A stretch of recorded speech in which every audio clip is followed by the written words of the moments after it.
घर की लक्ष्मी ऐसी ही होती है। पीतमपुर नाम का एक गांव था। उस गांव में वीना जी अपनी बेटी चंदा के साथ रहती थी। चंदा बहुत सुंदर थी। जो भी उसे एक बार देखता वह देखते ही रह जाता। वीना जी के पति जब चंदा काफी छोटी थी तब चल बसे थे। वीना जी ने गरीबी का सामना करते हुए जैसे तैसे बेटी चंदा के साथ रहती थी। उन्होंने बहुत दुख झेलकर चंदा की परवरिश की थी। वे किसी की घर जाकर झाड़ू बर्तन करके अपना घर चलाती थी। लेकिन जब वीना जी की चिंताएं बहुत बढ़ने लगी थी क्योंकि चंदा विवाह योग्य हो गई थी, वो बस चंदा की शादी के बारे में ही सोचती रहती थी और जल्द से जल्द शादी हो जाए यही चाहती थी। उन्होंने अपने जान पहचान वालों में कई लोगों से बात चलाई थी कि कहीं अच्छा रिश्ता मिले तो बताना, जहाँ उनकी बेटी सुखी रहे।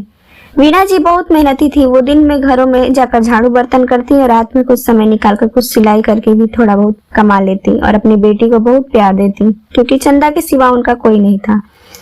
एक दिन वीना जी बाजार में सब्जियां लेने गई थी, तभी उनकी सखी सुमन उन्हें बाजार में मिल जाती है। बरसों बाद अपनी सखी सुमन को देखकर वीना जी का दुख झलक जाता है। सुमन अपनी सहेली वीना जी से उनका हाल समाचार पूछती है तो वह अपनी सारी सुख दुख अपनी सहेली सुमन को बताती है और उसे अपने घर लेकर जाती है।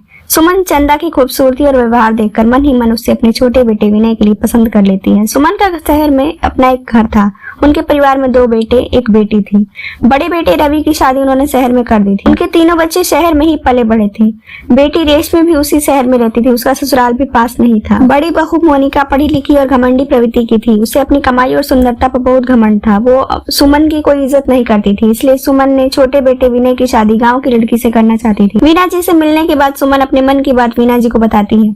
चंदा उसे पसंद है। वीना जी यह बात सुनकर बहुत खुश हो जाती है और अपनी सहेली सुमन को कहती है कि एक बार विनय से मिलना चाहती है ताकि विनय भी चंदा को देखकर अपनी पसंद बता दे। तो सुमन कहती है हाँ क्यों नहीं, वह इसी महीने आ रहा है गाँव उन्हें वापस शहर ले जाने, तो वीना जी से चंदा से वो उन्हें मिलवा देंगी। चंदा अपनी माँ वीना जी को बहुत प्यार करती थी और शादी की बात सुनकर घबरा जाती है और अपनी माँ से लिपट कर रोने लगती है। वह अपनी माँ के साथ ही रहेगी क्योंकि ससुराल के दुखड़े उसने अपनी सहेलियों से बहुत सुने थे। सास ननद का व्यवहार, लड़ाई झगड़ों से वह बहुत डरती थी। चंदा एक सीधी सादी लड़की थी जिसकी दुनिया उसकी माँ ही थी। वो अपनी माँ से बहुत प्यार करती थी। तब वीना जी बोली, बेटा मेरी सहेली सुमन बहुत अच्छी औरत है। वो तुझे अपनी बेटी के जैसा ही तुझे चाहेंगी। तुझे भी मेरी शादी करके मुझे अपनी जिम्मेदारी पूरी करनी है ना बेटा। और वीना जी की आंखों में आंसू आ जाते हैं। सुमन जी अपने बेटे से उसकी शादी की बात बोलती हैं। उन्हें उनकी गांव की सहेली की लड़की पसंद आ गई है तो वह उससे जाकर मिलने। विनय अपनी माँ के साथ जाता है तो उसे चंदा पसंद आ जाती है, पर वह गांव जैसे माहौल में रही है ये उसे नहीं सुहाता। पर सुमन जी को चंदा बेहद पसंद होती है और वीना जी को भी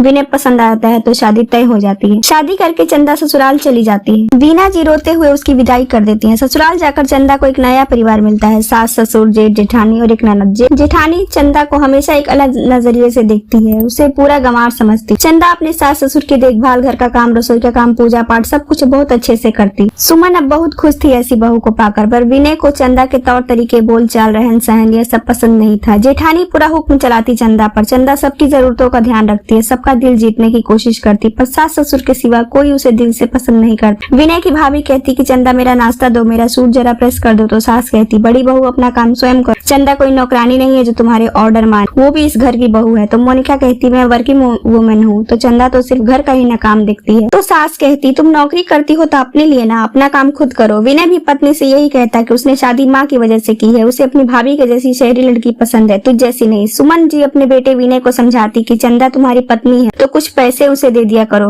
उसके भी अपने कुछ खर्च के लिए उसका भी तुम पर हक है। तो उसकी भाभी कहती ये क्या करेगी पैसों का, इसे कौन सा मॉल में शॉपिंग करना है या पार्टी अटेंड करनी, इसे 2 वक्त का खाना और तन ढकने के लिए कपड़ा मिल जाता है ना, वही ठीक इसके लिए। पर फिर भी विनय उसे कुछ पैसे दे देता है, पर उसे कहीं बाहर या किसी पार्टी फंक्शन में लेकर नहीं जाता। बस यही कहता है कि माँ ने तुम्हें पसंद किया है तो तुम माँ के पास ही रहो। सुमन कितना समझाती विनय को कि चंदा उसकी पत्नी है, पर फिर भी वो कहता है मैं क्या करूँ, वो आपकी पसंद की बहू है तो आप ही उसे रखो। चंदा सिलाई बुनाई का कुछ काम जानती थी तो वो फ्री होती तो सिलाई करके कुछ पैसे कमा लेती। समय यूं ही चल रहा था। एक दिन विनय अपने ऑफिस से आ रहा था तो तभी उसका एक्सीडेंट हो जाता है, उसका पैर टूट जाता है। उसे अस्पताल लेकर जाते हैं तो डॉक्टर कहते हैं कि इनका ऑपरेशन करना पड़ेगा क्योंकि घुटना पूरा टूट गया था। सब घर वाले चिंता में पड़ जाते हैं। उसे बहुत ज्यादा चोट आई थी, खून भी बहुत ज्यादा बह गया था। सुमन जी ने अपनी बड़ी बहू को फोन किया और कुछ पैसे मांगे हॉस्पिटल में जमा करवाने के लिए, पर मोनिका ने कहा कि उसके पास पैसे नहीं है। वो कमाती है तो उसके खर्चे भी तो बहुत है, beauty parlour, yoga, party, restaurant में जाना। फिर सास फोन रख देती है। फिर वो अपनी बेटी से भी कुछ पैसों की सहायता मांगती है पर वो भी मना कर देती है। अभी वो फोन पर बात कर ही रही होती है तभी उसे चंदा नजर आती है।